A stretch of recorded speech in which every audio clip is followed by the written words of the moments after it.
Y con eso, le damos la bienvenida a Juliano Talora, quien a sus 25 años es cofundador de Neuropúblico, una agencia digital que trabaja para varias startups, entre esas Rappi, y líder de una comunidad de marketing digital de más de 100.000 personas.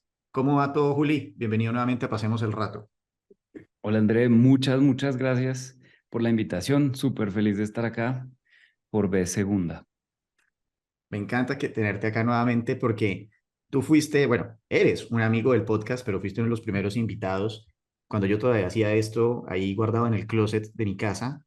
Y bueno, esto creció muy bien, en parte gracias a ti. Y desde ese momento tenía ganas de preguntarte, ¿a qué edad comenzaste a emprender? ¿Qué te motivó? Wow, qué buena pregunta.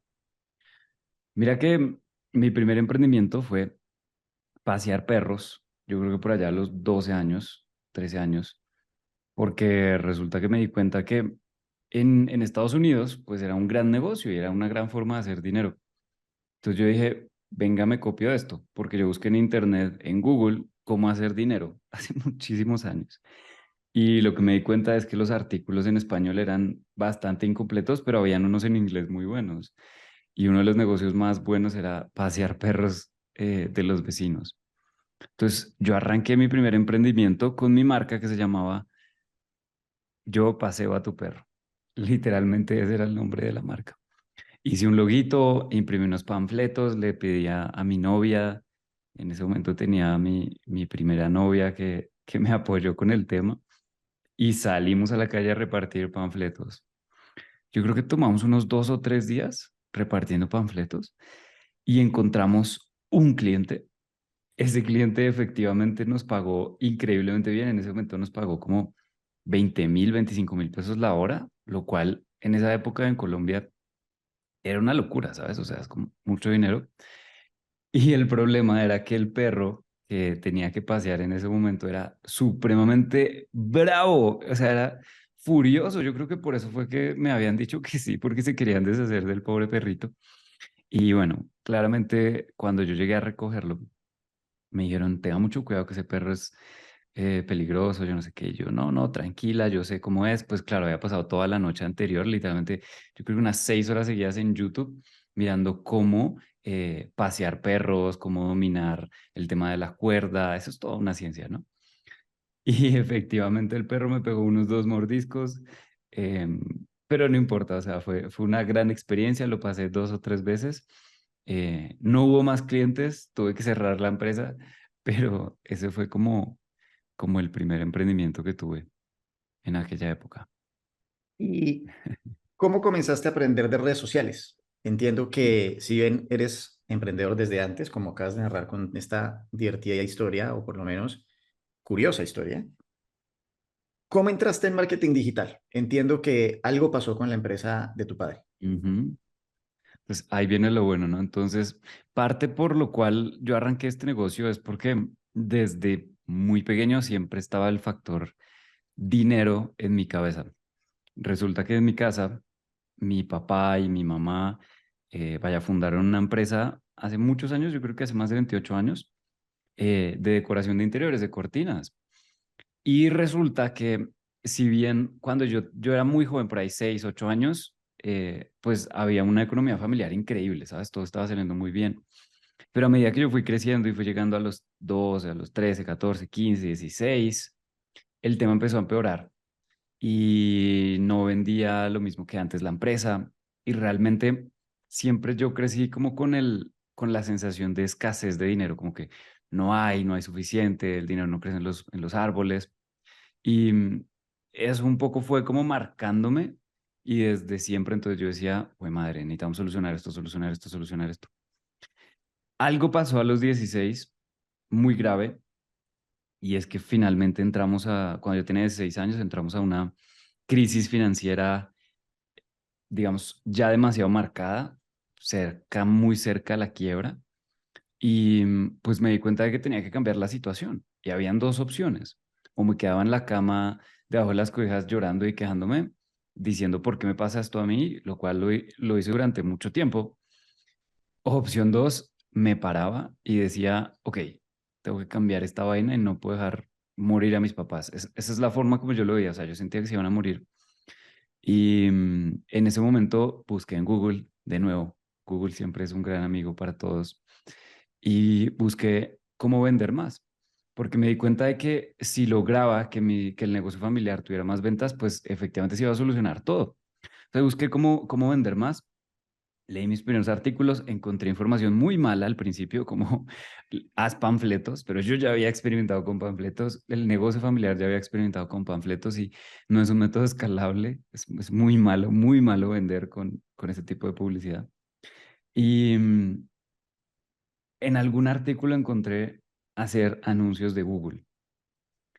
En ese momento, pues empezamos a experimentar, empezamos a hacer anuncios de Google que era básicamente lograr que cuando alguien buscara cortinas en Bogotá, esa es la palabra clave que nunca se me va a olvidar, cortinas en Bogotá, pues el negocio de mi papá saliera de primeras. Al principio, bueno, perdimos mucha plata, etcétera, o sea, fue muy difícil, pensamos que no había funcionado, de hecho habíamos puesto la tarjeta y pensamos que la habíamos puesto mal, las campañas no arrancaron y nos fuimos a dar cuenta una semana después de que llevaban una semana corriendo porque entró el primer cliente. Y realmente fue muy emocionante porque el negocio empezó a subir. Y como todo, ¿no? Y ahí vienen nuevos retos. Si de algo me he dado cuenta, André, desde nuestra última conversación hasta hoy es, he filosofado mucho, ¿sabes? Y parte de las conclusiones que he descubierto es que emprender simplemente es un juego de ir subiendo escalones y cada escalón es un reto ni siquiera más difícil o menos difícil que el anterior, pero siempre van a haber retos. Digo esto porque hay personas que a veces sienten que generar un proyecto, ya sea emprender o cumplir un sueño de vida o un proyecto de vida, como que voy a lograr esto y luego ya no voy a tener retos. Voy a lograr esto y ya luego sí voy a estar tranquilo. Y eso es como un gran espejismo mental que claramente no es cierto. Y en este caso, por ejemplo, bueno, solucionamos el tema de las ventas, pero bienvenido al segundo problema. Resulta que mi papá tenía un gran reto para delegar y para crecer el negocio. Entonces, efectivamente estaban entrando clientes, pero la conversación todos los meses era, chinos, toca, esto es junto con mi hermano, que desde el principio estuvimos juntos haciendo todo esto y hoy en día es el cofundador de Neuropúblico, nuestra agencia, y es mi socio y mi gran amigo. Pero resulta que en esa época, pues, eh, mi papá nos decía, chinos, tocó que le bajen a la publicidad. Chicos, chinos, tocó que hoy apaguen campañas porque no estoy dando abasto.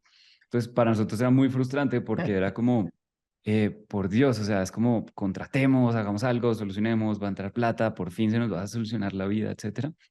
Pero digamos que empezamos a entender que simplemente era otro reto más que íbamos a solucionar, que no teníamos la misma, digamos que no teníamos por qué tener la misma visión del mundo y eso nos costó mucho verlo. Mi papá nunca quiso tener una empresa gigante, mi papá nunca quiso tener una compañía de ni siquiera decenas de personas y peleamos mucho con eso, ¿sabes? O sea, emocionalmente fue muy frustrante porque como que teníamos en las manos el poder de hacer algo increíblemente grande, pero mi papá definitivamente no quería hacerlo. Eh, y hoy en día ya lo veo con mucha más tranquilidad y calma y digo, como, está súper bien, o sea, no todo el mundo tiene por qué ser emprendedor. Yo no sé si a ti te pasó esto, pero hay un momento en donde cuando descubrimos algo nuevo en nuestras vidas, como un propósito o hacia dónde queremos ir, como que nos creemos que es la única visión del mundo y creemos que tenemos que evangelizar a todo el mundo.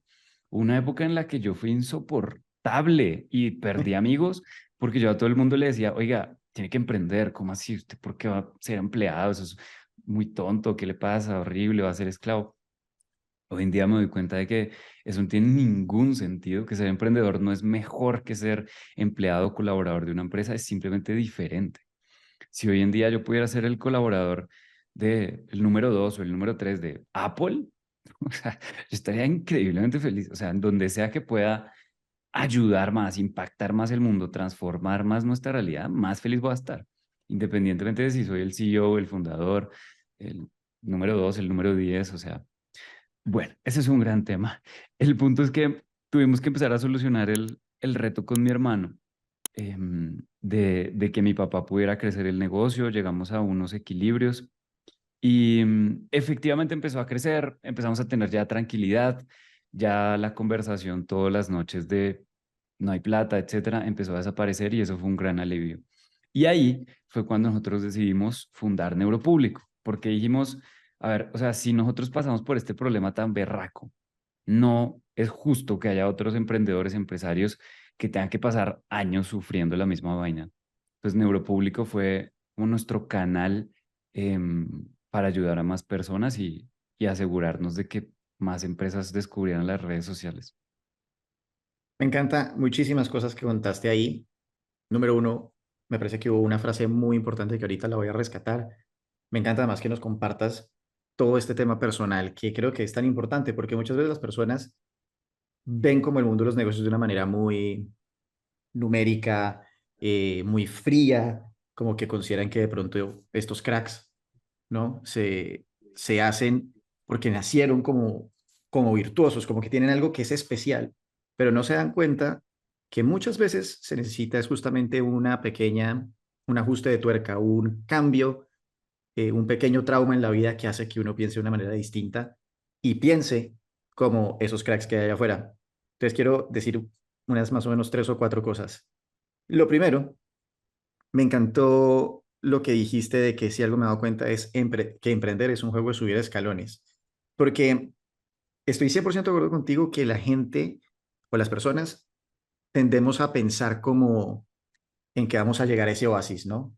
Voy a trabajar muy bien, las cosas van a ser fáciles y voy a llegar a ese momento en el que voy a estar ahí en una playa con una piña colada en una hamaca y todo va a ser súper fácil. Pero lo que es súper interesante es que si uno hace buen trabajo y uno se vuelve bueno, llega más trabajo y llegan más oportunidades. Eso es el premio que uno recibe. Entonces, número uno, quería como aportar a eso. Lo otro, hablaste de cómo hay muchas maneras de llegar a un mismo resultado.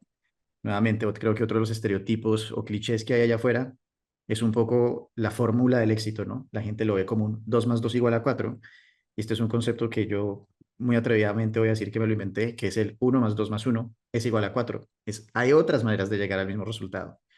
Y finalmente, Súper. quiero que nos devolvamos, porque igual ahorita vamos a entrar en estas preguntas que ya tenía programadas y que tú tocaste. Quiero detenerme en qué fue lo que te motivó a pararte de la cama y cómo cambiaste la manera en la que pensabas cuando decías que estabas victimizándote, ¿no? En la cama, en posición fetal, llorando, ¿por qué todo es tan grave? Es muy difícil salírselo. ¿Cómo hiciste para llegar y decir, ¿sabe qué? Voy a preguntarle a Google. Me gustaría tener una respuesta bien sexy y romántica, pero la realidad yo pensaba que mis papás iban a morir. Entonces, por puro y mero instinto, me tenía que parar.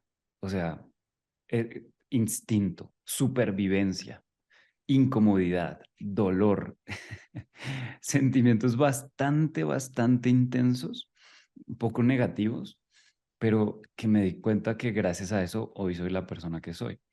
Lo que tú dices de que a veces hay que vivir un pequeño trauma o un gran trauma es completamente cierto. Solemos tenerle miedo a los problemas, solemos tenerle miedo a los momentos difíciles, pero la realidad es que esos momentos son los que terminan construyendo lo que somos. Y es una cosa súper contraintuitiva, porque obviamente nuestro cerebro está programado para alejarnos del peligro, del dolor, de cuando tenemos miedo. Pero la realidad es que poco a poco, a medida que vamos evolucionando nuestra mentalidad, nuestra forma de pensar, nuestra forma de ver el mundo, poco a poco le vamos cogiendo amor a los problemas. Le vamos cogiendo amor a los retos, a las cosas que salen mal. Y es muy difícil porque siempre va a estar, digamos, la parte reptil del cerebro, la parte instintiva del cerebro diciendo, no, no, no, espere, esto es malo, ¿no? No lo puede ver como algo bueno. Aléjese, corra, huya, sobrevivir. Pero la realidad es que si no fuera gracias a ese gran problema, a ese gran dolor que yo tuve, a ese, digamos, trauma y tener esas sensaciones fuertes, pues hoy no hubiera hecho lo que he hecho. Y honestamente me siento increíblemente feliz, increíblemente orgulloso de lo que he logrado. Me quiero mucho, me aprecio mucho y estoy seguro de que fue gracias a ese tipo de situaciones difíciles y gracias a eso encontré además un propósito que sin haber pasado por ahí, pues hubiera sido muy difícil. No sé dónde estaría hoy. En otro camino, seguramente también feliz, etcétera, afortunadamente encontré este que me gusta mucho y me llena un montón. Mira que el tema de la Ujú. gratificación, perdón, dime. Adelante. No, continúa esa idea. El tema de la gratificación, ahí mismo es increíblemente importante. Cuando nosotros cumplimos una meta como seres humanos, sea lo que sea que estemos haciendo, ¿cuánto nos dura esa gratificación? Piensa la última vez que lograste una vaina importante que te gustó, que habías deseado durante mucho tiempo. A algunas personas esa gratificación les dura 6 meses, a otras les dura 3 meses, a otros les dura un mes, a otros les dura 2 horas, a otros nos dura media hora. Pero siempre esa gratificación se va a acabar porque uno no es feliz nunca en los triunfos pasados. Uno es feliz siempre en los triunfos futuros, en lo que va a pasar, en lo que acabo de lograr, más no en lo que hice hace 8 años porque pues eso ya lo olvido. Entonces, esta ilusión y este espejismo de cuando llegue acá voy a ser feliz, cuando llegue acá me voy a sentir satisfecho, cuando logre este trabajo, cuando termine este proyecto, cuando me gane esta cantidad de plata, es mentira, o sea, es mentira y yo, por ejemplo, lo viví de forma muy intensa con la plata, con el dinero, el cual me encanta, es una cosa increíble, o sea, el dinero obviamente ayuda a transformar vidas, a mejorar el planeta, cuando lo enfocamos bien, obviamente, y lo usamos bien. Pero durante muchos años yo estaba seguro de que cuando me llegara el dinero suficiente para ya no estar sufriendo, pues, de que nos íbamos a morir de hambre, de lo que fuera, yo estaba seguro que en ese momento me iba a sentir distinto de un momento a otro, o sea, como que iba a parpadear y ya la vida se me iba a solucionar. Y la realidad es que no.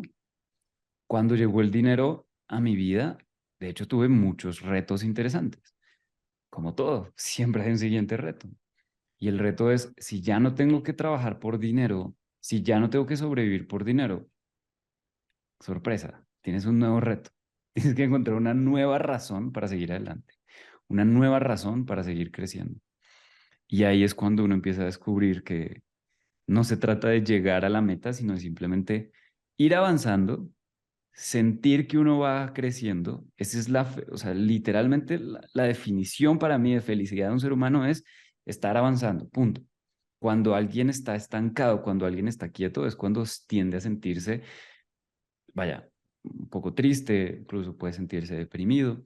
Y es básicamente porque su vida no está mejorando hacia un lugar. Para ir mejorando y para ir avanzando necesitamos dos cosas. Uno, querer avanzar y tener una meta para donde quiero avanzar. Y dos, efectivamente estar avanzando, estar progresando. Da igual si uno nunca llega a la meta, si uno siente todos los días que está progresando y se siente satisfecho y va cumpliendo pequeños objetivos, es una fórmula muy buena para mantenerse en el camino durante mucho tiempo, ser feliz y entender que no se trata de llegar. Mira que eso que dices me fascina porque en un capítulo anterior hablaba con Carolina Sarín, quien es una escritora muy conocida en Latinoamérica, pero pues digamos en este podcast en términos generales hablamos es de emprendimiento, etcétera, etcétera, y por primera vez me atreví a preguntarle a alguien que está fuera como de este ámbito empresarial y no todo este rollo, ¿qué era el éxito? Y me dijo que una cosa muy interesante y es que el antónimo del éxito no es el fracaso, sino la frustración. Y eso es exactamente lo mismo que tú estás diciendo. Y me encanta ver cómo dos personas han llegado a esa conclusión desde unas disciplinas muy diferentes. Y ahorita hablabas entonces de cuál puede ser un propósito, digamos, mayor. Y eso es exactamente lo que yo te quería preguntar. Acá lo tenía escrito en naranja en mi cuestionario. Eh, es, por ejemplo, algunas personas quieren hacer un mundo más justo, proteger a los animales, etcétera. ¿Cuál es tu propósito de vida con el marketing? ¿Cuál es esa eh, creencia, esa causa por la que crees en el marketing digital? Gran tema. Mi propósito es ayudar a emprendedores a vender a través de Internet. A veces es muy simple y a la vez es extremadamente complejo. Y es básicamente lo que me da satisfacción hoy en día, lo que me da tranquilidad, lo que me da felicidad, es ver a un emprendedor que pudo cambiar su realidad porque descubrió esta herramienta. Es básicamente lo que me mueve hoy, lo que me gusta, lo que me motiva. Ahora, ese es solo uno de mis propósitos. Y aquí es donde viene el gran, yo le llamo pajazo mental que nos ha hecho la sociedad de los propósitos. O sea, el propósito no es una vaina por allá etérea que como que uno cierra los ojos y lo ve en una cascada junto a una luz blanca, perfecto, inmaculado, que va a estar ahí toda nuestra vida, que cerré los ojos y llegué, ¿no? Encontré mi propósito finalmente de vida. Es carreta, o sea, el propósito es algo que primero cambia y cambia durante toda la vida, que segundo se transforma y evoluciona, y tercero, no hay que tener un solo propósito, no necesariamente vamos a tener un solo propósito en la vida. Habrá personas que sí, pero, o sea, la realidad humana es que los seres humanos nos aburrimos, los seres humanos logramos metas y luego queremos otras. Los seres humanos cambiamos, nos transformamos, crecemos.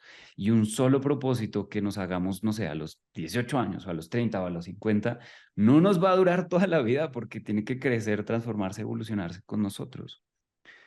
Por ejemplo, un propósito reciente que tengo probablemente durante los últimos 12 meses es construir equipos. Es una cosa que me apasiona, que me mueve, yo no sé, o sea, me toca todas las fibras por dentro. Hoy en Neuro somos más de 40 personas y esa vaina es, o sea, es como necesito construir equipos, necesito construir cosas, proyectos, transformación con esos equipos. Lo necesito, es algo que no puedo evitar quererlo. Y eso también hace parte de mi propósito y ese es otro de mis propósitos.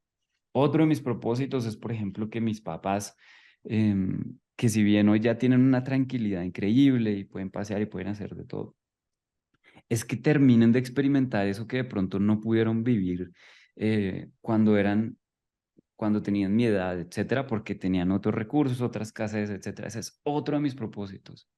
Entonces, mira que son varios, son bien interesantes. Otro propósito que tengo ahorita es con mi novia, ¿sabes? Estuve en una relación desde hace, yo creo que un año y medio, un poco más, con la persona que hoy es mi pareja, que hoy es mi novia, y me ha nacido un propósito ahora de tener familia. Y me asusta como un berraco, pero digo, me hace completamente sentido. Es como, hay algo ahí que lo necesita, como que lo quiere hacer, como que nace desde lo más profundo, que nos hace mover en automático. Eh, eso responde a cuál es mi propósito en múltiple. ¿Cuál ha sido el mayor reto que has tenido a la hora justamente de crear equipos? Digamos, yo creo que ahorita oyéndote hablar, tú mencionabas el tema de que había una dificultad para escalar la empresa de tu papá en un momento porque estaba llevando muchas ventas, etcétera, etcétera. ¿Cómo has logrado exitosamente ir escalando, por ejemplo, tu propio equipo, que ya tienes, mencionaste, 40 personas, y esta agencia la empezaste con cuántos? ¿Quiénes eran? Tú y tu hermano. Dos. Ujú. ¿Cuáles han sido algunas de las claves que has tenido para escalar tu empresa?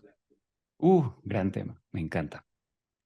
Hoy en día, de hecho, ha pasado algo muy bonito y es, o sea, hay un tema de orgullo con los papás increíble, ¿no? O sea, los papás siempre lo van a ver a uno como el niño, ¿no? Y está bien, obviamente lo cuidaron a uno, lo vieron del tamaño de una arveja, pues probablemente es difícil para ellos verlo a uno como un adulto.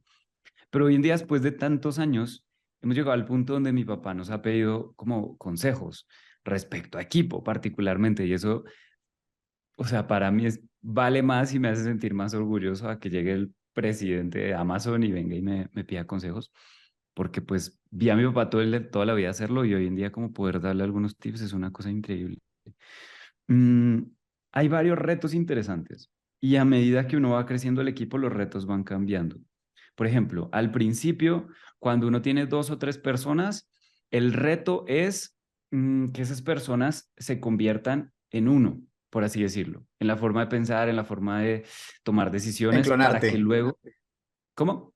en clonarte. En clonar, exacto. Ese para mí es el primer objetivo que uno tiene que cumplir. No es desde el ego, no es desde yo soy perfecto. No, no, no, nada de eso. Es más desde todo lo que yo hago bien. Necesito que alguien más lo haga igual de bien y que por supuesto le sume todo lo demás que esa persona trae. Eso es como el reto cuando uno tiene la primera persona, la segunda, la tercera, estar muchas horas, horas. O sea, la cantidad de horas es igual a la calidad de delegar. Cantidad de horas es igual a la calidad del equipo. Si no pasas suficientes horas con tu equipo, eh, no vas a poder asegurarte de transmitir todo lo que necesitas y de que crezcan al nivel que necesitas, ¿no? La gente suele decir, La gente no hace, y tú, André, o si alguien está escuchando esto, es probable que en algún momento de su vida hayan pensado esto. Nadie hace las cosas como yo. Nadie le mete tantas huevas como yo. Si lo hago, voy a ganar menos dinero. Si contrato a alguien, voy a ganar menos dinero. Entre menos contrate, menos problemas. Y tenemos un montón de pensamientos, de ideas y demás, normal, hacen parte del proceso, pero todo eso es mentira. Realmente, cuando tenemos al equipo correcto y aprendemos a educarlo, a impregnarle la cultura, a liderarlo, a enseñarle, a explicarle, esas personas terminan haciendo el trabajo mucho mejor que tú. Esto es algo que me dijo Simón Borrero, el fundador de Rappi, que día en una reunión. Eh, Me encanta trabajar con Simón, o sea, es una cosa de locos estar en una reunión con él es una gran lección, es una gran lección de cómo gestionar equipos. Y en una reunión hace muy poco me estaba explicando algo y digamos que como yo soy joven y me veo joven, es muy chévere porque digamos que algunas personas tienden como a querer enseñarme y yo siempre lo recibo con toda la apertura del mundo y me encanta. Y en esa conversación, pues Simón me dijo, vea, enfrente de todos, me dijo, es que mira, Julián, lo que estoy haciendo acá es poniendo al equipo, poniendo a mi equipo a que te ayude a ti a gestionar este objetivo que tú tienes. Porque lo que tú tienes que lograr algún día es que tu equipo haga las cosas mejor que tú. Entonces, me encantó y estoy seguro de que es uno de los factores más importantes de delegar y de tener equipo, y es quitarse todo el ego de la empresa tiene que girar en torno a mí, tengo que ser el importante en la empresa, y uno se hace a un lado y lo que empieza a estar en la mitad es más bien qué quiere lograr la empresa y todos tienen que girar alrededor de eso. Entonces, bueno, ¿Cómo al haces para, principio es ajá, eso. un pequeño ¿Cuál? paréntesis, cómo haces para Sí. mejorar un equipo o un individuo si tú no tienes esas habilidades, ¿verdad? Ahí viene el gran tema. Entonces, con la primera persona y la segunda, normalmente uno tiene las habilidades básicas porque ya arrancó el emprendimiento, todos sabemos cero, y ahí hay que, con ese conocimiento hay que hacer cosas. Cuando empieza a crecer el equipo y cuando ya empiezan a ser 8, 10 o más personas, pasa exactamente lo que tú acabas de decir, en donde uno empieza a ser el más estúpido. ¿Y qué quiere decir el más estúpido? No, no es como que uno esté siendo torpe, sino que simplemente si hay demasiadas personas de todos backgrounds distintos, pues es natural que sumados 10 contra uno sepan más. Y eso empieza a ser un gran reto, porque entonces empiezas a poder aportarles menos y empiezas a poder crear menos tú como líder, porque estás perdiendo la capacidad de ser el que más sabía. Y eso está bien, ¿no? No podemos quedarnos toda la vida siendo el que más sabe, el que le dice a las cosas, el que le dice a todo el mundo cómo hacer las cosas. Pero es un gran momento muy chocante. Y ahí entra exactamente lo que tú acabas de decir, porque entonces ahí uno se tiene que volver una biblioteca. No hay otra opción. O sea, el trabajo del emprendedor es estudiar, aprender, leer todo el día, porque si no, uno nunca va a estar al nivel de poderle aportar a un grupo de gente que ya también está haciendo cosas. Entonces, para poder solucionar esos retos, uno se tiene que volver una maquinita de procesar contenido, procesar información y aplicar, aplicar, aplicar. Para mí es como un juego cuando estoy en una reunión. Cuando estoy en una reunión con 3, 4, 5 personas, que son las reuniones más eficientes, cuando es una reunión de 15, 20, en esa reunión el 80% de la gente no dice nada, no habla nada, son más reuniones como para hacer actividades, juegos, etcétera. Pero si es una reunión estratégica importante, no va a ser una reunión de más de 5 o 6 personas. Y en esas reuniones yo siempre lo veo como una competencia y se lo digo al equipo. Vamos a ver quién tiene mejores ideas, quién habla más, quién participa más, quién realmente está dispuesto a liderar, quién trajo la mejor información, quién preparó mejor. Y yo siempre quiero ser el número uno. Entonces, esta idea es un poco, digamos que peligrosa, porque se puede volver la idea de, como yo soy el jefe, tengo que ser el uno, y si alguien dice una mejor idea que yo, entonces lo tengo que apagar y lo tengo que silenciar, pero no, no me refiero absolutamente a nada de eso. Si todos estamos en igualdad de condiciones, si yo soy el CEO, pero, o el jefe, o el líder, o lo que sea, pero no por eso valgo más, no por eso mis decisiones pesan más, porque eso es una mala cultura. Las decisiones que pesan más son las de la persona que se acerca más a la mejor respuesta, punto. No se trata de, él es el líder, entonces toca hacerle caso. No, no, no. Entonces, como todos estamos en igualdad de condiciones en una reunión, en la cultura de nuestra empresa, pues yo siempre quiero ser el uno porque sé que eso es lo que va a jalar a los demás. Y me encanta cuando no lo soy. Obviamente me emociona muchísimo cuando hay un líder, cuando hay una persona que termina estudiando más, aportando más a una reunión, solucionando mejor un problema. Digo, bien, estamos haciendo las cosas bien y seguramente será un área que se va a delegar completamente y le vamos a decir a esa persona, mira, encárgate de eso, ya lo está haciendo mejor que yo. Pero mientras eso no pasa, me reto siempre a ser el que más prepara, el que más lee, el que más ideas trae, el que más creatividad trae una estrategia, una idea, una mesa, porque eso es como poner la vara alta, poner la bandera alta y que todo el equipo vea que el camino es mucho más grande de ahí para adelante. Pero lo interesante es que eso se tiene que lograr, no desde el soy el líder y me tienen que hacer caso porque yo fundé la empresa, sino desde el traigo unas ideas muy buenas, estoy en la juega, estoy leyendo, estoy educándome y por lo tanto pongo alta la vara de la empresa. ¿Cómo haces para administrar tu tiempo para poder ser esa, digamos, ese, ese come libros, ese estudiante del que estás hablando? Porque obviamente, pues, debes tener una agenda tremendamente ocupada. Tienes que estar pensando en manejar 40 personas, ver que las cosas estén yendo bien para los clientes. Tienes una novia, tienes una familia. Ya últimamente además he visto que estás yendo al gimnasio, así que muy bien por eso y dando resultados. Entonces, ¿cómo administras tu tiempo? ¿En qué momento sacas la oportunidad para estar aprendiendo? Ese Y es un bueno, gran tema. y ¿cuál es la mejor manera en la que tú, por ejemplo, consumes contenido? ¿Lees libros? ¿Tienes unas cuentas espectaculares de Instagram que sigues y con videitos de 30 segundos aprendes? O sea, tantas preguntas que tengo. Haz lo mejor con lo que pude hacer aquí. Qué buena pregunta, no, muy buena. Mira, de hecho, hace poco estaba leyendo sobre el tema del tiempo, ¿no? Entonces, solemos decir cómo distribuyo mi tiempo. Y está bien, o sea, el tiempo hay que aprender a distribuirlo, pero hay algo más importante y es cómo distribuyo mi energía. Todos podemos hacer un schedule, todos podemos hacer un horario, un calendar. Esta semana voy a hacer esto, a tal hora esto. Hay una estrategia que se llama time boxes. Y entonces básicamente es, si yo tengo no tengo reunión en este espacio, pero tengo algo que yo tengo que entregar, tengo que visitar a mi mamá, tengo que hacer un proyecto personal, lo que sea, lo tengo que poner en el calendar, respetarlo. Si alguien me pide una reunión, no puedo asistir porque tengo ese espacio reservado en mi calendar, da igual lo que sea. Y eso ayuda a que respetemos los proyectos que tenemos, nuestro espacio, nuestro tiempo, etcétera, y nos aseguremos de ejecutar y de tener como el tiempo para hacer las cosas. Digamos que una estrategia que funciona mucho es los domingos, sentarnos, hacer el weekly planning, y es básicamente pues revisar, hacer la planeación semanal y asegurarnos de que sabemos qué meta vamos a cumplir esa semana y cuál es el principal reto que tenemos que solucionar para cumplir esa meta, ¿no? O el obstáculo. Y asimismo, todos los días en la mañana hacemos daily con el equipo y entonces cada persona dice qué hizo ayer, qué va a hacer hoy y cuáles son los obstáculos que hay que ayudarle a solucionar para que pueda lograr, ¿no? Eso es metodología ágil, metodología Scrum, súper eficiente, ayuda un montón.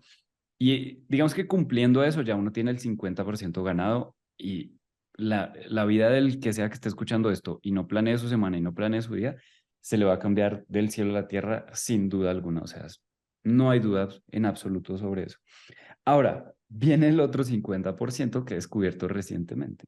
Y es que listo, uno pone muy bonito su calendar, uno pone muy bonito su horario, lo que va a cumplir, sus time boxes, pero resulta que la energía no funciona así. Resulta que diferentes proyectos requieren diferente energía. Por ejemplo, algo que a mí me encanta, pero me ocupa muchísima energía, es grabar. Grabar es cuando estoy haciendo, por ejemplo, no sé, un video para Instagram o incluso subiendo una historia. Eso me ocupa demasiada energía. Me gusta, me encanta, pero me pone a pensar un montón. Entonces, eso ocupa energía máxima. Otra cosa que no me ocupa tanta energía, por ejemplo, ir al gimnasio. Antes sí, ya no. Ahorita les voy a hablar de eso. Algo que ocupa energía media, asistir a una reunión. Algo que ocupa energía muy alta, asistir a una reunión estresante.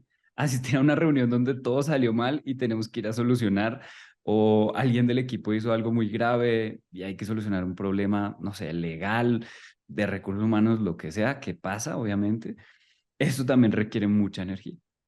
Entonces, cuando empezamos a ver nuestro tiempo y nuestro día a día en términos de energía, empezamos a organizar las cosas distintas porque empezamos a distribuir la energía.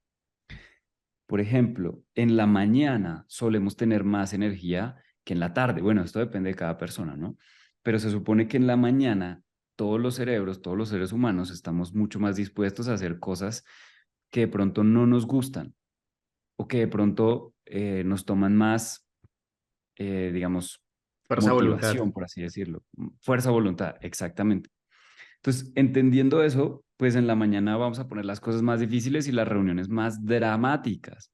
O sea, yo odio tener una reunión dramática o difícil a las 5 de la tarde. O sea, para mí es lo más horrible porque todo el día sé que voy a estar pensando en eso y no voy a solucionarlo. Yo necesito solucionarlo ya. Algo que he aprendido en los últimos 12 meses también es el tema de lo frecuente que es intentar evitar el conflicto. O sea, es una cosa increíble. Y sobre todo que detecto patrones porque yo hablo mucho con mi equipo, muchísimo. Esa es otra parte, digamos, de lo que nos ha dado muy buenos resultados y es estar hablando con el equipo y sobre todo escuchar al equipo de forma interesada, de forma real, auténtica, honesta. Y parte de lo que he descubierto como un patrón de muchas personas del equipo y que luego veo reflejadas en mí mismo, pues es el tema de querer a veces evitar los problemas. Y esto nos permite muchas veces tomar muy malas decisiones. Por ejemplo, me peleé con X persona, me peleé con mi pareja, me peleé con un cliente, me peleé con un empleado. Y para evitar el conflicto, mejor no le digo nada. Mejor lo hablamos después. Mejor espero que se me baje la piedra. Está bien. Pero la realidad es que cada vez que digo mejor espero que, se va creando una bolita acá en el estómago, en el pecho, una cosita negra que empieza a subir, subir, subir, subir, que nos empieza a paralizar la garganta y no sabemos qué es. Y entonces uno se empieza a sentir estresado y uno se empieza a sentir cansado, la energía empieza a bajar, la motivación empieza a bajar y resulta que es porque no he sido capaz de decirle a mi novia, mi amor, te amo, pero no me gustó cómo me dijiste esto. O a alguien del equipo, oiga, entiendo que estén saliendo las cosas mal, pero necesito entender qué está pasando porque de pronto tu actitud, entro a la reunión y tu cara no me transmite lo que yo espero de una buena reunión. Hablemoslo, cuéntame qué está pasando en tu casa, en tu familia, hablemoslo. Y entendiendo eso y entendiendo que enfrentar el conflicto, hablarlo, solucionarlo es la forma más efectiva de desaparecer esa bolita, pues hoy en día estoy un poco obsesionado con la idea de solucionar los conflictos de forma inmediata. Entonces, entendiendo eso es la razón por la que, y sumado a la energía, si tenemos una reunión muy difícil, un problema muy difícil, en la mañana hay que solucionarlo. En la mañanita de una para que nos quede el resto de la tarde para tareas más estratégicas, creativas, ¿no? Donde la mente esté más tranquila y en la mañana solucionemos eso y el resto del día esté disponible. Entonces, sí, eso digamos que es como mi perspectiva respecto al Bien. tiempo y sobre todo respecto a la energía. Y para que no olvides una cosa muy importante, porque tú eres un creador de contenido. ¿Qué contenido consumes tú? Nuevamente, ¿cuál es la mejor, el canal que a ti te ha resultado más eficiente para educarte? Bien, buena pregunta. Entonces, viene el tema de la rutina. Para poder consumir contenido, digamos que más o menos uno tiene que tener un control de la rutina. Eh, la que he logrado finalmente y me siento muy, muy, muy feliz con ella es, yo me levanto a las 8:30, perdón, me levanto a las 7:30 de la mañana todos los días, a las 8 voy al gimnasio, de 8 a 9 estoy en el gimnasio, a las 9 desayuno, 9:30 desayuno y a las 10 siempre tengo mi primera reunión. Empiezo el día medio tarde, la verdad. Hay gente que lo empieza mucho más antes, pero a las 10 estoy 100% despierto y listo para cazar lo que sea. De 9:30 a 10, que es cuando desayuno, siempre pongo YouTube. Mi forma predilecta de aprender es YouTube.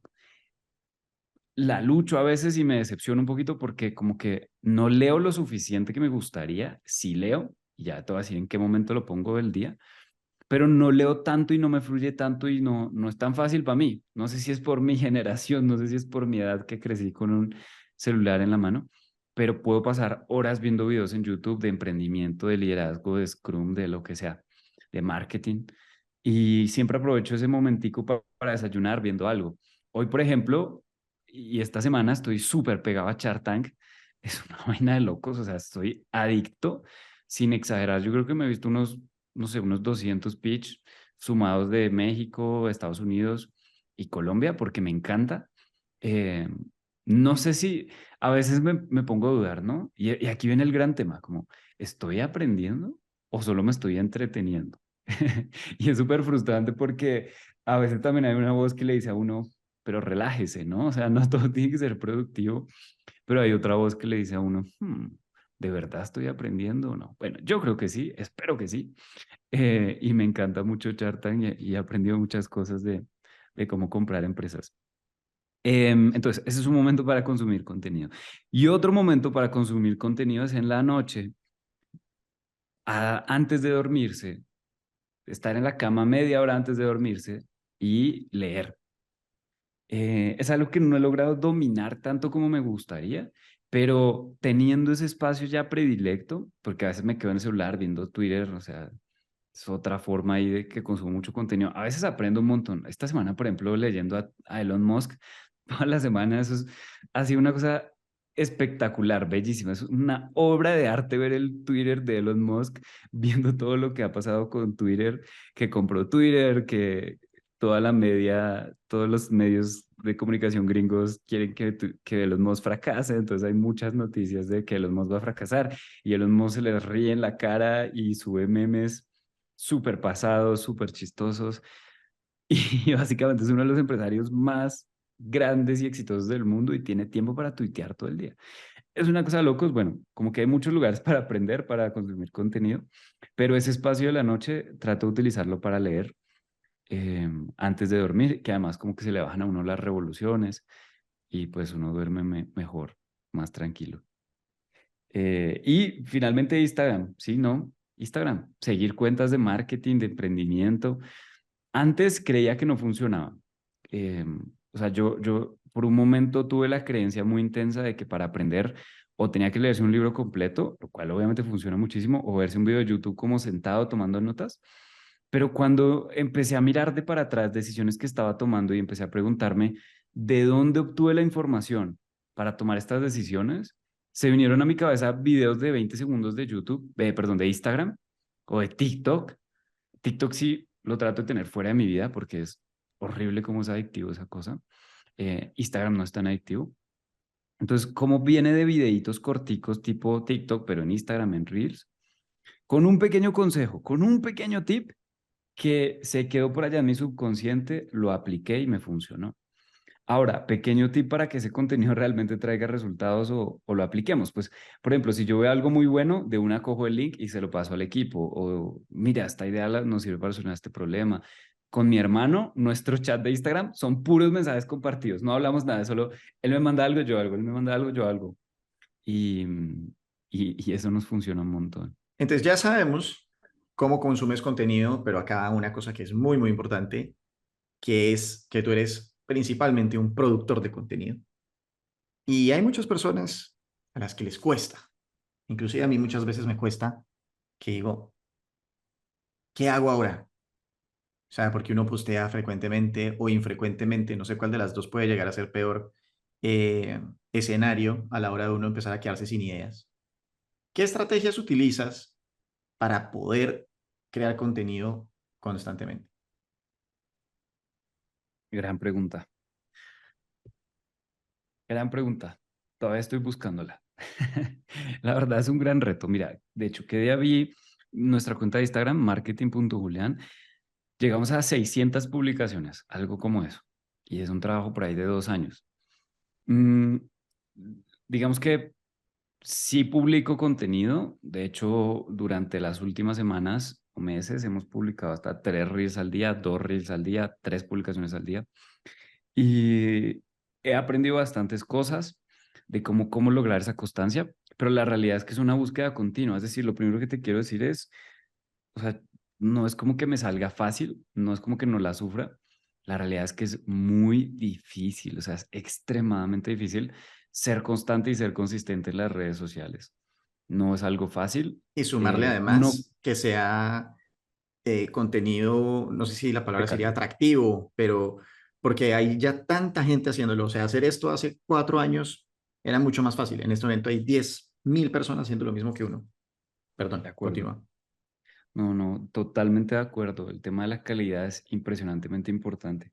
Entonces, teniendo en cuenta que es difícil y que es un gran reto, pues te puedo compartir algunas ideas de cómo lo hemos logrado. Entonces, yo estoy obsesionado con hackearnos la mente. Resulta que Odiseo, hace algunos años, cuando terminó una gran batalla de forma exitosa, se fue con su tripulación en un barco, envía a casa. Resulta que Odiseo en ese camino iba a encontrarse con un grupo de sirenas. El problema es que cuando las sirenas empiezan a cantar, los hombres saltan al agua y si saltan al agua, las sirenas los matan, porque básicamente tienen un canto hipnótico para asesinar hombres. Resulta que Odiseo quería disfrutar el canto hipnótico de las sirenas, pero no quería morirse, así que le dijo a su equipo, venga, amárreme al mástil del barco, pero por nada del mundo me suelte. 2 días, 3 días lo amarraron. Y Odiseo le dijo, venga, todavía faltan 7 días para que lleguemos a donde las sirenas. Suélteme, todo bien, que necesito ir a orinar. Lo soltaron y Odiseo les pegó el regaño de la vida porque le dijo, oiga, no me puede soltar por nada del mundo, porque cuando lleguemos a donde las sirenas yo les voy a decir cualquier cosa para que me suelte y si usted me suelta me matan. Eventualmente lo volvieron a amarrar, Odiseo pudo disfrutar del canto de las sirenas, la tripulación se puso tapones en los oídos para no morir y las sirenas tuvieron que morir, porque cuando una sirena canta y el hombre no es seducido, muere. Aprender a amarrarse al mástil es una de las herramientas más fuertes y uno de los pilares de mi vida. Y es entender cómo hago para amarrarme al mástil y para que cuando llegue el momento en donde sé que voy a estar más débil o voy a estar menos dispuesto a hacer lo que tengo que hacer, aún así lo haga. La primera vez que descubrí este concepto de forma práctica en mi vida fue cuando me di cuenta de que ya no estaba emprendiendo junto con mi hermano y ya, sino que teníamos 7, 8 personas en el equipo. Ahí me di cuenta de que, o sea, juro por lo que sea que yo no era una persona constante, no solo no era una persona constante ni consistente ni juiciosa, sino era increíblemente despistado, increíblemente desenfocado de una forma absurda, o sea, no me podía concentrar en algo, me aburría rápidamente de todo, pero cuando empezamos a ser 6, 7 personas en el equipo, es que ya no podía hacerlo, porque ya eran 7 personas que necesitaban que yo tuviera control de los procesos, que necesitaban que yo estuviera pendiente de ellos, que necesitaban que se les entregara a los clientes. Otra cosa, entran los clientes. Entonces, eso empezó a crear una serie de anclajes en mi vida que me empezaron a transformar y me empezaron a cambiar. Pero no es porque mágicamente haya nacido como con disciplina, con constancia, nada de eso. De hecho, la disciplina para mí es un gran mito, o sea, no es algo con lo que nacemos. Y ahí viene el tema del contenido y la constancia. Cuando estamos hablando de contenido, la misma vaina, ¿cómo hago para amarrarme al mástil? ¿Cuál es la estrategia que yo utilizo en este momento? Pero que por supuesto, digamos que es para mi caso específico. O sea, hay una persona en el equipo que se dedica exclusivamente a crear contenido para mi cuenta, exclusivamente a eso. Y esa persona tiene la responsabilidad de que se publique todos los días. Eso incluye el, Juli, no me has enviado el video. Juli, tenemos que sacar 20 videos esta semana para tener programado lo de la otra. Y eso requiere un nivel de autoconciencia muy alto y de capacidad de amarrarse al mástil muy alto, porque es muy difícil al principio decirle a alguien, oiga, necesito que usted sea la que me recuerde y si a mí se me olvida, necesito que me vuelva a decir porque es tu responsabilidad que suceda. Y esa vaina, aunque se aprende con el tiempo, al principio es muy difícil, pero es la gran clave. aprender a amarrarnos al mástil cuando estamos conscientes. Cuando estamos conscientes, por ejemplo, estoy haciendo la planeación semanal o mensual y sé que tengo que subir contenido, sé lo importante que es, vuelvo a recordar cómo el contenido cambia vidas, transforma personas, lleva el mensaje mucho, mucho más lejos. Y digo, ok, hay que crear contenido, venga, nos amarramos al mástil. En este caso es María Camila que nos ayuda, venga, reunión con Maca, vamos a ver indicadores, vamos a ver de nuevo eh, las metas que tenemos, etcétera. Por ejemplo, otra estrategia que utilizamos es que nosotros delegamos mucho bajo responsabilidades y bajo resultados. Entonces, Maca, por ejemplo, tiene los indicadores de cuántas publicaciones se hicieron y ella puede llegar a ganar comisiones o más bien bonificaciones si logra cumplir los indicadores y es que se publique todos los días. Entonces, ella está motivada, me termina motivando a mí, anda, digamos que recordándome y demás. Y ese, por ejemplo, estrategia me sirve para la constancia. Asimismo, hay muchas microestrategias. Ahora, en términos de constancia versus calidad, en redes sociales yo creo que prima un poco la constancia. Es decir, a veces decimos, no, hice el super video con la super calidad, pero hice un video al mes o un video al trimestre. Entonces, puede tener una calidad increíble, está muy bien. Hay youtubers que les funciona eso, hay youtubers que tienen 8 videos y tienen 8 millones de seguidores. Hay unos casos de éxito impresionantes, pero la realidad es que yo creo que son súper dotados y que son extremadamente buenos por naturaleza. No me considero así de bueno por naturaleza. Mientras que la constancia eventualmente hace que te vuelvas bueno. Da igual si empezaste siendo bueno o no. Si te retas a publicar todos los días o cada 2 días, eventualmente vas a mejorar, punto. Muchas veces creemos que no tenemos buenas ideas, pero en realidad lo que estamos haciendo es filtrar las ideas. Cuando alguien se siente poco creativo para crear contenido, normalmente es más como la mayoría de ideas las descarto porque creo que no cumplen con los requisitos para publicarse. Y a veces el juego es más bien cómo quito esos filtros y empiezo a hacer más pruebas. Cómo me desvinculo más del resultado y empiezo a probar a ver qué pasa, qué sucede. Y segundo, para empezar a tener más flujos de ideas y de creativos, algo muy importante para mí es la desintoxicación. Entonces, desde hace por ahí unos 2 o 3 años, yo cogí todas las cuentas que yo sigo en Instagram y en mis redes sociales, en donde más tiempo esté, y quité todo lo que fuera entretenimiento, todo lo que no fuera, digamos que interesante o que me permitiera aprender cosas relevantes para lo que estoy construyendo, lo quité, lo quité, lo quité, lo quité, lo quité, lo quité. Todos mis amigos, todos mis familiares están bloqueados, están muteados, con todo el amor y con todo el cariño, pero no quiero gastar mi tiempo productivo de un martes a las 3 de la tarde viendo la foto de lo que almorzó mi prima. O sea, la amo, la quiero con todo mi corazón, pero no me interesa ver qué almorzó un martes a las 3 de la tarde. Y un martes a las 3 de la tarde sé que voy a estar usando Instagram. Me encantaría decir, no, no, yo no uso Instagram, boté el celular y soy un monje, pues, que hoy en día está súper de moda ese tipo de cosas, pero a mí no me sirve así, o sea, porque como tengo que crear contenido y me encanta crear y trabajo en Instagram y es una vaina que, en la que paso mucho tiempo, pues no puedo desconectarme de Instagram, tengo que estar en Instagram. Entonces, más bien, ¿cómo uso Instagram a mi favor y cómo me apalanco de Instagram? Entonces, bloqueé todas esas historias, sobre todo las historias de, uy, es una cosa increíble.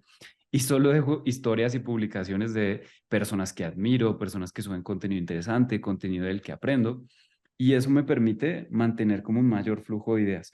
Y lo mismo que te decía ahorita, entonces, si hay un contenido que me gustó, de una vez cojo el link y tenemos un Excel gigante de ideas de contenido y de una copy pego el contenido.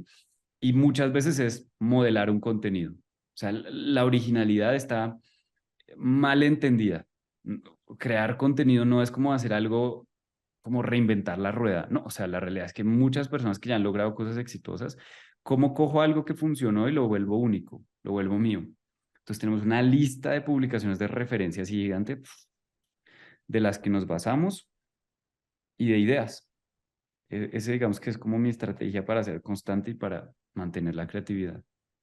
¿Cuál es una cuenta aparte de la tuya que todas las personas que estén oyendo este podcast deberían seguir? Gary Vee. Una cuenta es Gary Vee. que básicamente es un gran empresario, tiene una de las agencias de publicidad más importantes de Estados Unidos, em, y va a enseñarte marketing, de emprendimiento, muy chévere, pero sobre todo habla mucho de la mentalidad que se necesita para emprender, de lo positivos que debemos ser para emprender. Hoy en día estamos muy confundidos con el tema del negativismo y con el tema del realismo, ¿no? Es una cosa que me frustra mucho. Yo no sé si tú has visto los comentarios de cualquier noticia en redes sociales. Es una cosa desesperante la forma en que la gente se queja. O sea, última hora call, la cuenta de Instagram, cualquier comentario de cualquier publicación es una olla de la representación más clara del negativismo hoy en día de la humanidad. Lo detesto, o sea, es una cosa que no me gusta para nada, porque es como siempre verle el lado malo a las cosas, es como que somos los jueces de todo y todo lo tenemos que criticar y solo nosotros tenemos la verdad. Cada vez que somos ofensivos, cada vez que dejamos un comentario de hate, cada vez que digamos que atacamos a una persona, a una publicación, por debajo es porque estamos teniendo un montón de inseguridades, porque creemos que la verdad es la nuestra, porque queremos que nos reconozcan a nosotros como los dueños de la verdad. Y es súper frustrante porque, de hecho, ¿qué día hice una publicación respecto a dejar el negativismo en redes sociales? Y muchas personas me decían, bueno, dos personas me escribieron, Juli, lo que pasa es que el negativismo nos mantiene realistas. El negativismo nos mantiene como entendiendo la realidad. Y eso es basura, eso es carreta, eso no es cierto. O sea, el negativismo es negativo, punto. O sea, El el negativismo es como positivismo, cuando tú estabas en posición fetal en la cama llorando por tu papá. exacto, exacto. El positivismo no es estúpido, o sea, la gente a veces pone un igual, ¿no? Un igual. Ujú. Positivismo igual estúpido. Entonces, como que yo soy positivo, entonces todo lo veo bien, estoy sonriendo, nunca me pongo triste, no tengo problemas. Eso sería estúpido. Claramente eso no es el positivismo. El positivismo es realmente entender que hay muchas cosas que están saliendo mal, que no funcionan, que no tienen resultados, que lo que sea. Pero el positivismo es decir que sí funciona. ¿Por dónde sí lo puedo solucionar? El positivismo no es ignorar lo que no está funcionando, es no perder tiempo criticándolo. Porque eso es lo que me decía esta persona en el comentario. Y es como, es que cuando somos muy positivos, no somos críticos de nuestra realidad. Eso es mentira. O sea, podemos ser extremadamente críticos de lo que nos está pasando alrededor, pero no por eso enfocar toda nuestra energía en las cosas malas, porque es que tengo que analizarlo. No, o sea, ya, esto está saliendo mal, no hay que darle muchas vueltas. ¿Cómo enfoco mi energía en solucionarlo? ¿Cómo enfoco mi energía en darle la vuelta? ¿Cómo enfoco mi energía en no sufrir? ¿Cómo enfoco mi energía en no ser víctima? Porque ahí viene lo más importante de todo. El positivismo práctico es lo que nos termina haciendo felices. Por ejemplo, creo que valga la redundancia, un ejemplo clarísimo de eso que estás diciendo es, ahorita el tema de que en Colombia ha subido el dólar a 5.000, que creo que, digamos, políticamente hablándolo, es una cosa que es preocupante, etcétera, etcétera, como tipo abstractamente, es preocupante que suceda. Pero hay mucha gente que se está quedando llorando en el tema de que el dólar está a 5.000. ¿Qué solución o qué, digamos, cómo decirlo, cómo haces tú para ver el lado, el vaso medio lleno con esa situación? Claro. Bien, me encanta, es un gran tema. O sea, lo primero es, siempre el positivismo está, digamos que desde la empatía. Y es, no significa que digamos que por verle el lado bueno a las cosas, entonces, uy, qué felicidad, la gente no va a poder comer o se subió el precio de la leche, de los huevos, de los alimentos básicos para que Colombia se alimente. O sea, no es el positivismo de, uy, qué bueno, veámosle el lado bueno a eso. No, o sea, siempre está el punto de la empatía y claramente eso es una terrible noticia para muchas personas y va a generar hambre y va a generar muchos problemas graves en los seres humanos colombianos en particular y esperamos que sea del menor impacto posible. Dicho eso, ¿dónde viene la parte interesante? Es qué oportunidades vienen a partir de eso.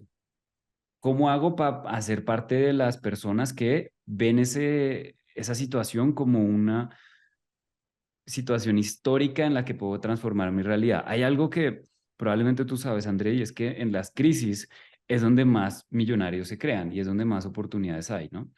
Y básicamente esto se debe a que el dinero simplemente se transfiere. En algunos momentos pierde valor, pero los que más afectados se ven, pues son los que desafortunadamente tienen menos educación financiera. Entonces, ¿qué oportunidades hay entendiendo que el dólar está más arriba?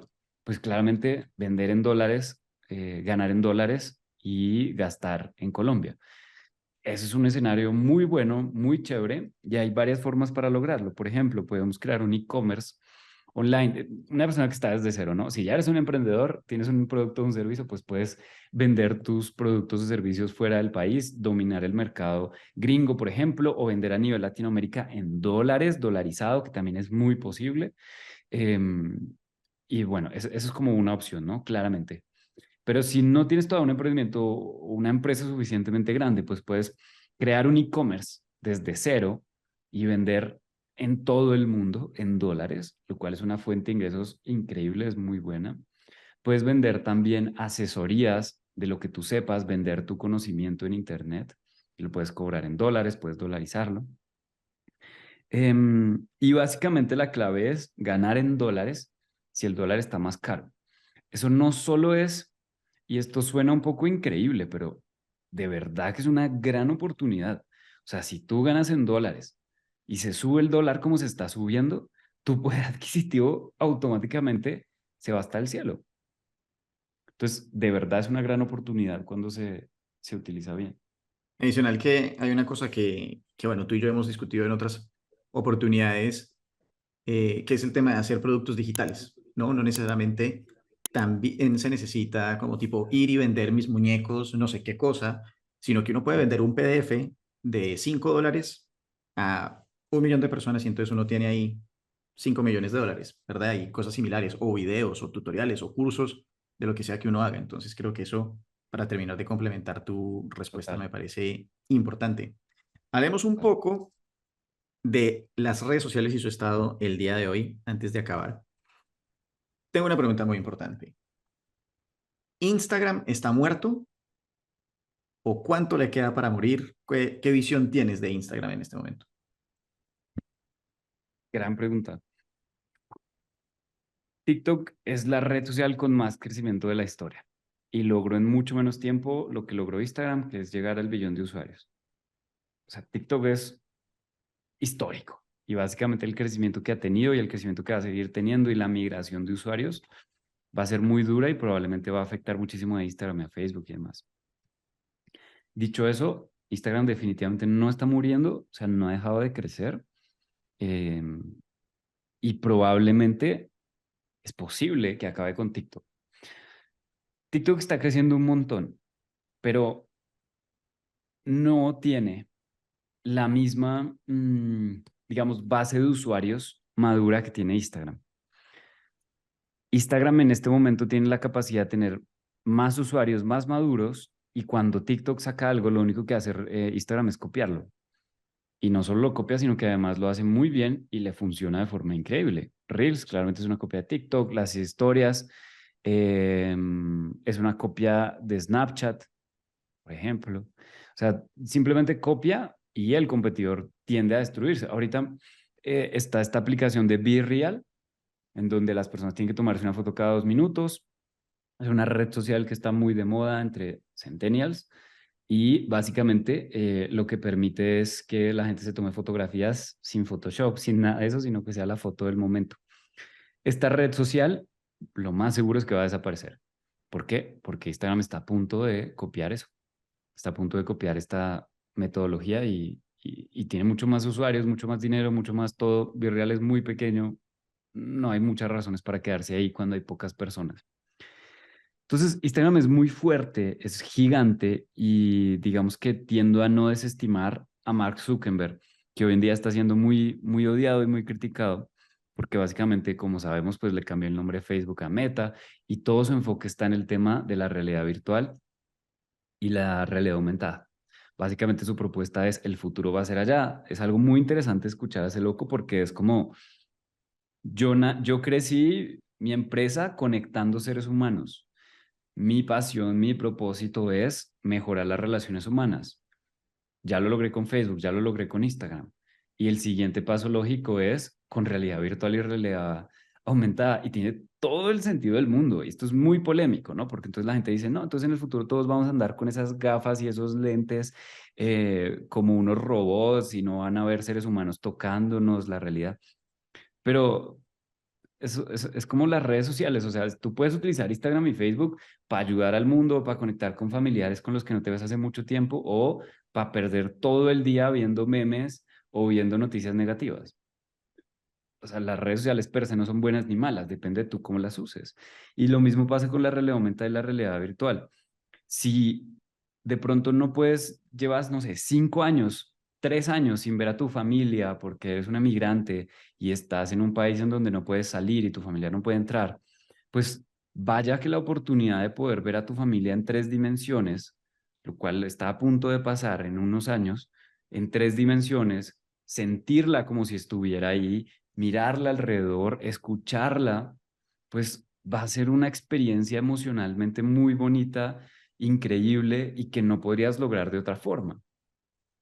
Entonces, yo también creo que la realidad aumentada y la realidad virtual es el futuro. De hecho, Apple también va a lograr, está a punto de sacar sus headsets. No ha dicho nada, es un proyecto secreto, pero todo el mundo sabe que Apple le va a hacer la gran competencia a Meta. Y básicamente la razón por la que estoy hablando de esto es porque Meta está Oli, desbocado. O sea, Mark Zuckerberg está por allá con su cabeza en un montón de cosas y eso ha hecho que muchos críticos y muchos inversionistas estén diciendo como, este loco de pronto se puede equivocar, o sea, es muy riesgoso y eso es cierto, puede que incluso no le funcione a la primera, seguro que no le va a funcionar a la primera. Es una tecnología que le faltan muchos años, ¿no? Pero la razón por la que estoy diciendo esto es porque Meta es la empresa madre de Facebook y de Instagram.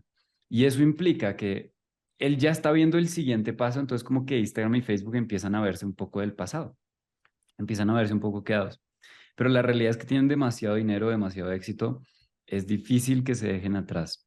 Dicho eso, lo que sí creo es que todas las redes sociales van a desaparecer, todas, o sea, de eso sí no hay ninguna duda, no hay ninguna duda. O sea, por ejemplo, en Brasil va a desaparecer Facebook súper rápido, más rápido que en otros países, digamos, la mayoría de usuarios un usan poco Instagram. justamente para allá iba también originalmente la pregunta que es como, yo también como consumo Instagram y me doy cuenta tanto de mi propio comportamiento como creador y como consumidor, y veo también el de las demás personas un poco.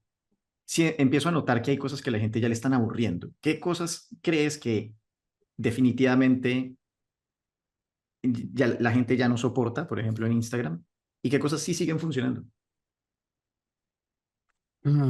Buena pregunta.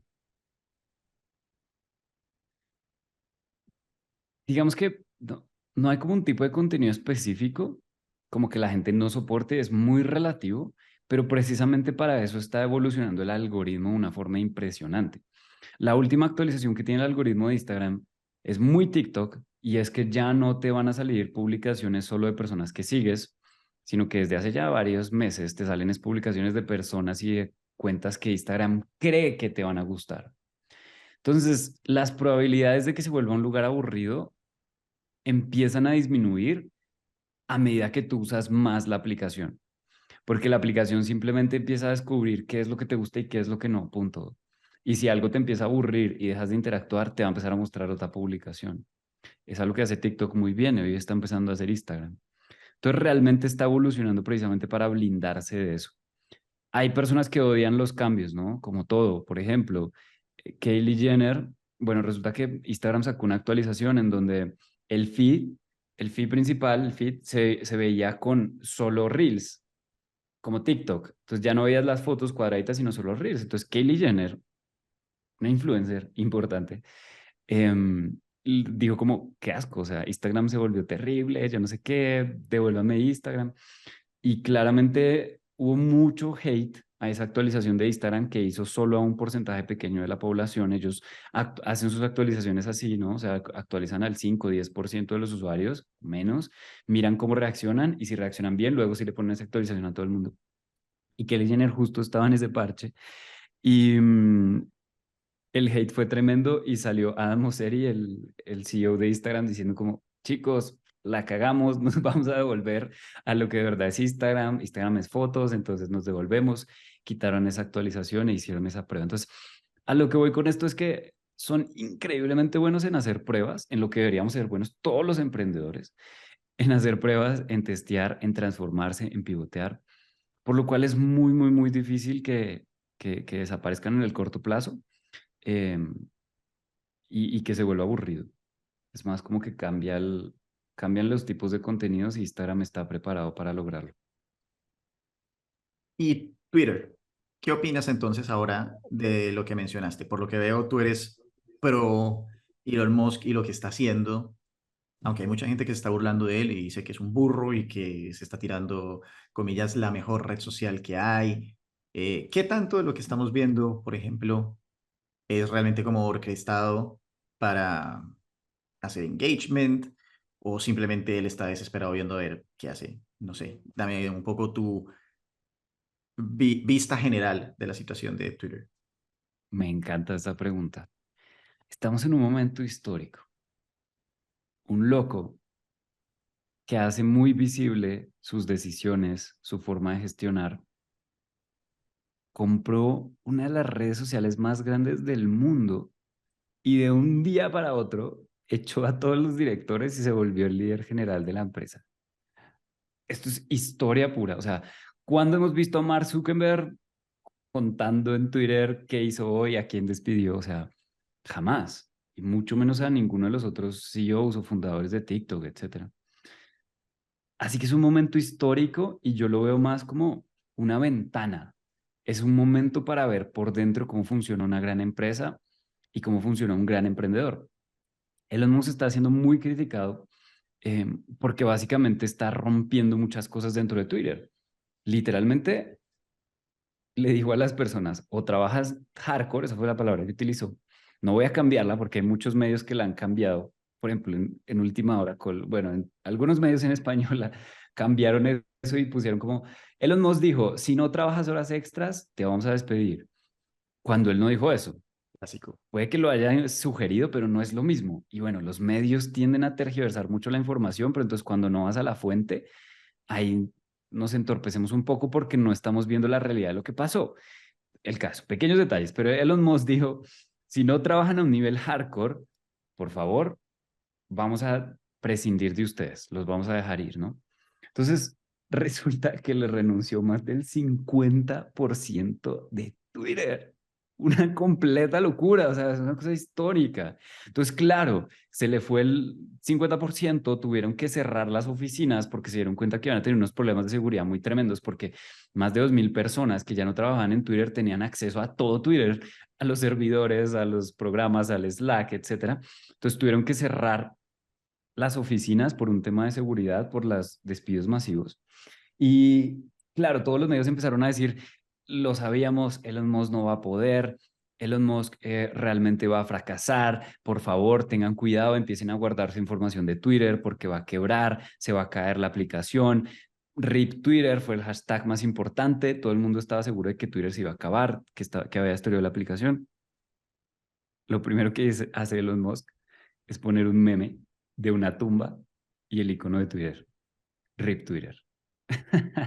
Lo primero que hace es comentar el tema más importante y burlarse de él, porque le importa un carajo lo que piense la gente de él y eso es una cosa increíble.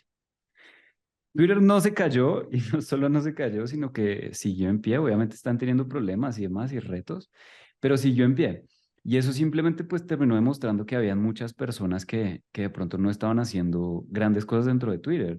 De hecho, vi un tweet de un empleado de Twitter que dijo, hace unas semanas mis reuniones eran de cómo podíamos ajustar detalles de los emojis de Twitter para refrescarlos. Hoy estoy reescribiendo todo el backend de cómo mejorar la seguridad de los DMs encriptados, o sea, los mensajes privados encriptados. Wow, Elon Musk, gracias. Volví a encontrar propósito en mi trabajo y en lo que estoy haciendo. Entonces, lo que sucede es que los medios tradicionales gringos, medios tradicionales no, todos los medios masivos gringos están en contra de Elon Musk porque resulta que Elon Musk tiene un discurso del free speech, ¿no? Del discurso libre. Y de hecho le restauró la cuenta a Trump, le restauró la cuenta a Kanye West, le restauró la cuenta a Tate, bueno, un montón de personas que han sido muy polémicas y que dijeron cosas que a Twitter no le gustó y las bloquearon. Entonces, el gran problema de que bloqueen a una persona que tiene una opinión distinta bajo la bandera del hate speech, como que están haciendo discurso de odio, pues es muy peligrosa, porque ¿quién determina qué es discurso de odio y qué no? Y si simplemente callamos a las personas porque no estamos de acuerdo con lo que están diciendo, pues se vuelven muy peligrosas las redes sociales porque entonces va a haber un monopolio y va a haber un control.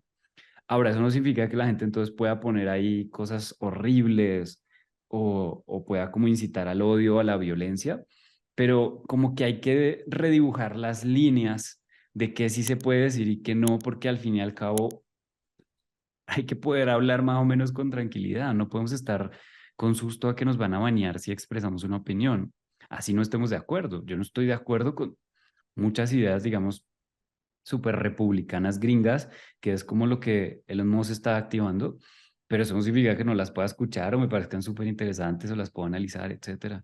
Pero si las banean y las quitan, pues paila, y si no podemos opinar y no podemos decir nada y no existen, y no es cierto, si existen. Entonces, como los medios tienen tanto miedo a ese tema y muchos son demócratas, entonces como que le han hecho la guerra a Elon Musk, pero al fin y al cabo es muy chistoso porque están diciendo como están repitiendo un ciclo histórico. Hace algunos años dijeron, Elon Musk, la persona que logró éxito en Internet, no va a poder lanzar, porque él creó PayPal, eh, así que es bastante exitoso en compañías digitales. Pero entonces los medios hace algunos años dijeron, Elon Musk, un empresario de Internet, no va a poder cambiar la industria de los coches eléctricos. Elon Musk crea Tesla y la rompe. Luego le dicen, la persona que, Elon Musk, la persona que cambió la industria de los coches eléctricos no va a poder enviar cohetes a la luna, perdón, al espacio, ¿no? Y también lo hizo, ¿no? Lo hizo antes de Tesla, pero pues también terminó haciendo algo que las personas creían imposible. Y hoy en día están diciendo, Elon Musk, la persona que ya tuvo éxito con carros eléctricos, que ya tuvo éxito enviando cohetes al espacio, no va a poder con una empresa digital. Entonces, yo creo que es muy probable que sí pueda, es muy capaz, se equivoca mucho, pero es que la realidad es que todos los seres humanos nos equivocamos mucho. Simplemente que él lo muestra cuando se equivoca y le da igual. Y en Twitter, qué día despidió a un montón de personas y luego subió una fotografía con las personas que había despedido y dijo, volvieron de vuelta. Gracias a estos dos ingenieros, porque la verdad es que la habían barrado y cuando uno se equivoca, pues tiene que aceptarlo. Pero vivimos como en ese imaginario donde la gente importante y la gente exitosa no se equivoca. Pero eso es ridículo, todo el mundo se equivoca y cuando no somos vulnerables para intentar generar una apariencia, terminamos tomando muy malas decisiones. Es como cuando nos pasa eso de que alguien nos dice algo que no queremos escuchar y tiene la razón, pero uy, no le queremos aceptar, no nos importa, nos queremos es cuidar nuestro orgullo y cuidar cómo nos sentimos, pero al final terminamos tomando la decisión que no es porque esa persona tenía la razón. Pues eso es exactamente lo que pasa cuando somos vulnerables. Por eso ser vulnerable es importante, equivocarse es importante y Elon Musk es un emprendedor obviamente brillante, súper inteligente, es un genio. Y como todo se equivoca y le importa un carajo mostrarlo, compartirlo y seguirlo en Twitter, es una película, es increíble. Es mi pasión seguirlo en Twitter en este momento en donde está contando en Twitter cómo está tomando decisiones para ponerse al mando de una de las redes sociales más grandes del mundo. Poder ver eso en tiempo real y poderlo escuchar del líder de la empresa, del CEO, es un momento histórico y es un momento que hay que aprovechar. O sea que por lo pronto, sin lugar a dudas, tenemos que seguir haciendo contenido para Instagram, para TikTok y para Twitter. No hay, en tu opinión, sí, como una erosión ni en Twitter ni en Instagram. Siguen igual de fuertes, o por lo Sí, menos puede, como suficientemente todo, fuertes. sí, puede que se caiga mañana, pero la atención de los seres humanos simplemente cambia de lugar. O sea, si, ok, Instagram se cayó mañana, pero tenías una comunidad de seguidores. Ok, hola chicos, vamos a Be Real, vamos a TikTok, vamos a donde sea. Fenomenal.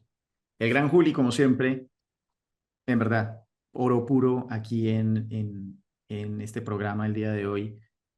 Antes de que te vayas, si tienes un programa, un curso, una comunidad, lo que quieras. Es tu momento de brillar más aún y decirle a las personas dónde pueden conectar contigo, en fin, todo. Adelante. Gracias, André. Pueden ir a Instagram marketing.julián. Ahí subimos un montón de contenido de marketing, de emprendimiento, de mentalidad. Ahí podemos seguir la conversación. Y ya, básicamente ese es como el canal principal en donde podemos charlar y sobre todo pueden ver como contenido chévere.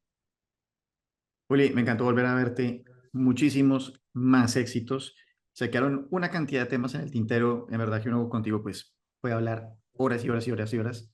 Espero volver a tenerte en el programa nuevamente en un futuro.